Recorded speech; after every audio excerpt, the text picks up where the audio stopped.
Okay, welcome back to another Movement Film Productions weekly update from here in Tokyo. I'll let you know what video productions have been doing recently, what we're working on now, and then look to what's coming up. So it's been a busy few weeks, and we've had to skip a few updates for the last while. So let's get into it. So first up, we had two multi-day, almost back-to-back studio shoots for clients from overseas. The first was for an IT company based in Europe with an office and clients here in Japan who wanted client testimonials and presentations to be shown at their online worldwide conference. This was the second year we've put together this shoot for the client, and with the budget more than double last time, we went with a bigger studio, bigger set build, more lights, and a better camera package. As well as their staff giving presentations, their important customers also took the time to come in and give testimonials and presentations. So we tried to make sure their experience in the studio was a comfortable and I guess fun one as well. And then after a couple of days of filming and a trip to Nagoya to film an additional customer, we edited the presentations together with the slideshows into one 2-hour video that was shown as live. A few pretend it's live moments in the video actually. These pre-recorded but let's pretend it's live projects are increasing actually.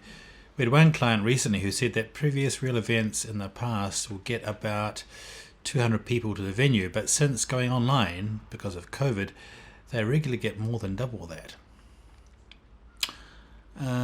Then it was back to the same studio in Tokyo the next week for a client needing a masterclass style presentation filmed.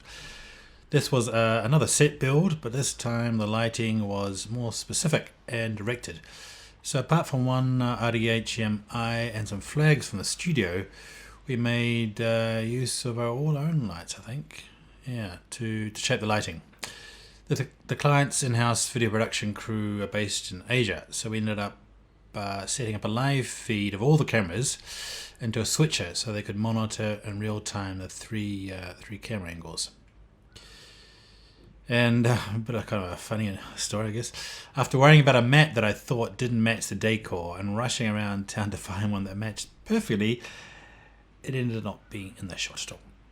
Happens all the time. So after a week in a studio, we then headed, almost 2 weeks in a studio, we then headed outdoors to Yamagata Prefecture for round 2.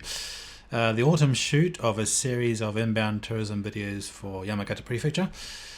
Timing was a bit of a tricky one because we wanted as much autumn red leaf flavour as possible, but because we were filming at different altitudes, it was hard to know when to go.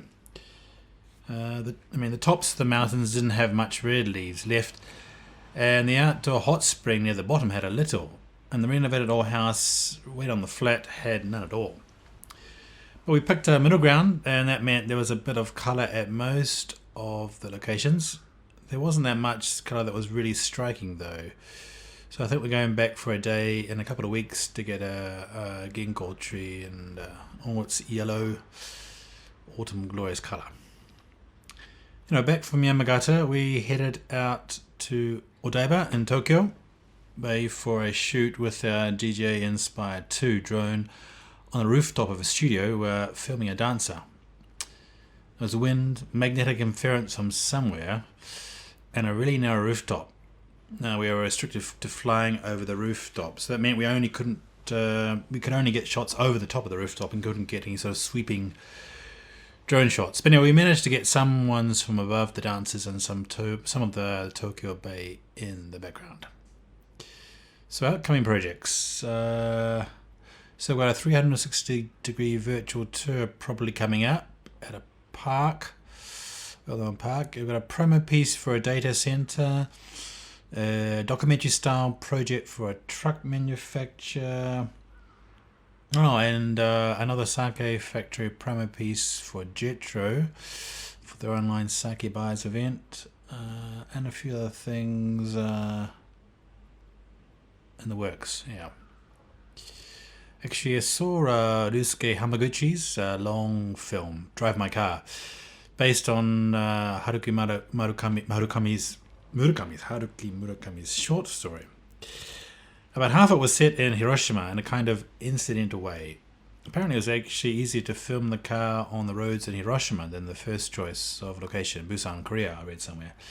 Anyway, it was another push to get my intentionally set in Hiroshima film moving along. Okay, that's it for this week. Back next week. Right now.